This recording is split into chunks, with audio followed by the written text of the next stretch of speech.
Hey guys, welcome back to episode number 7 of Would I Rebuy This Guitar? And today we're going to be talking about a Gretsch, which I don't really talk about this brand much on the channel, but I'm going to go over my experience with the G5622t in orange that I did have for a little while. Now for starters, I loved the finish on this guitar. It was this really lush orange, but you could see kind of the grain of the wood underneath it. It was a really nice guitar. It was inexpensive too.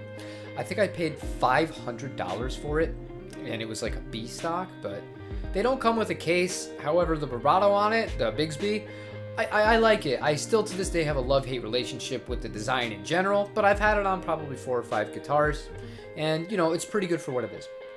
However, going to this specific guitar, I really loved how it sounded clean.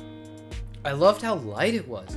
It was even lighter than my custom shop Telecaster, and it was a little bigger than I was used to, but it was kind of giving me a very open, clean sound to it.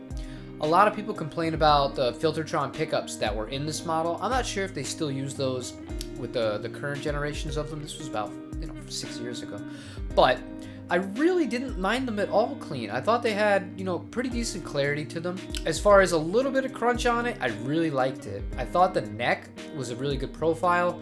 It was kind of like a slimmer neck, but it was easy to play. I didn't have any issues out of the box with tuning stability or anything like that, which I've learned is, kind of unheard of with Bigsby's. There's nothing but tuning problems a lot of people complain about. But I had no such problems. I had no problems with the fit and finish. I had no problems with the sounds out of it. It kind of was really good at, that kind of edge of breakup sound or clean tone. I think it's really good for that too. Now, sadly, this guitar suffered an unfortunate fate.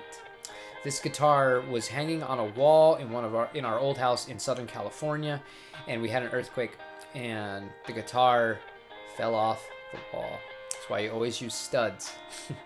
But, whatever, it is what it is. It fell off the wall and landed face first, and it died a noble but unfortunate death.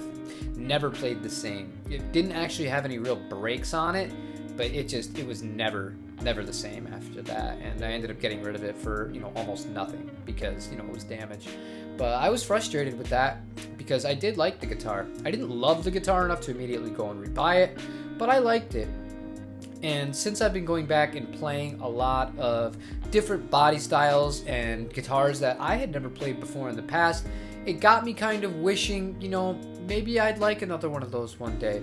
And I think I'm open to it. However, I would say if I'm going to do it again, I'm going to go for one of the Japanese models because I've heard nothing but excellent things out of those. And yeah, I think that'll be the route I go. I would rebuy this guitar. I think at that kind of price, there's nothing really like it. That's a full hollow body acoustic electric guitar. I think there's Epiphone. What is it? The Casino. The Casino. That one will do it. I don't know, man. I have yet to play an Epiphone I really liked, and I've played them from everywhere. I had a Korean Dot for years, and it just kind of sat there. Like if I ever need it, I never ended up using it though. I've played Made in China. The only one I have not played Epiphone is one of the Japanese Epiphones that were licensed by Gibson. I never played one of those.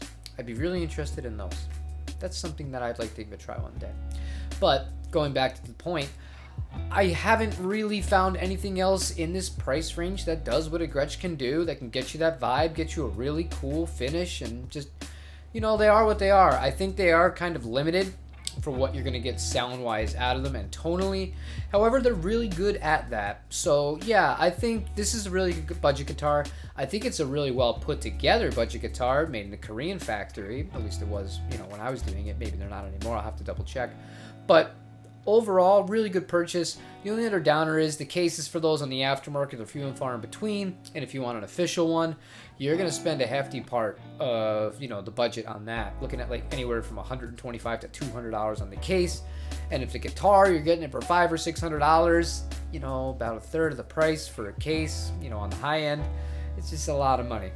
However, that being said, would absolutely recommend that you check out one of these guitars. I thought it was really easy to play, really cool, really unique, yada, yada, yada. You get the point.